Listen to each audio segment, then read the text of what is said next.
Temuan Bapilu Partai Golkar soal Prabowo Gibran.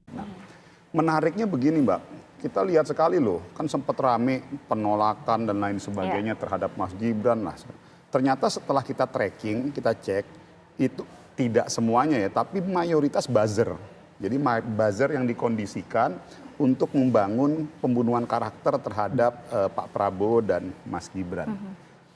Ternyata hasil temuan kita ini nyambung dengan hasil surveinya teman-teman yang ada di Indikator dan di LSI. Kenapa nyambungnya? Alhamdulillah pasca keputusan MK ternyata hasil surveinya Pak Prabowo cukup signifikan. Artinya sampai hari ini ada peningkatan yang walaupun memang belum drastis tapi ada peningkatan. Nah, ini menunjukkan bahwa respon publik secara objektif berdasarkan hasil pendekatan riset yang memang cukup bisa kita pegang akurasinya, itu cukup memberikan respon positif. Saya tambahkan tadi, kembali ke pertanyaan Mbak, bagaimana dengan Mas Gibran respon.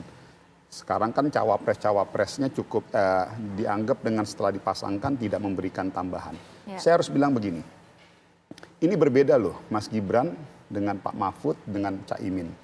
Mas Gibran ini satu-satunya calon wakil presiden yang masuk dalam kategori under 40.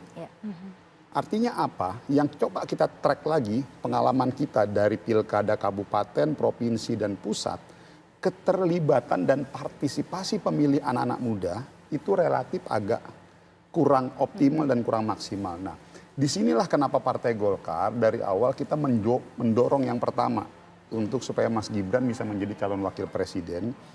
Karena kita melihat potensi nanti ke depan, potensi itu kurang lebih 80 juta pemilih pemula. Yang kita lihat partisipasi pemilihnya dengan adanya Mas Gibran pasti akan naik.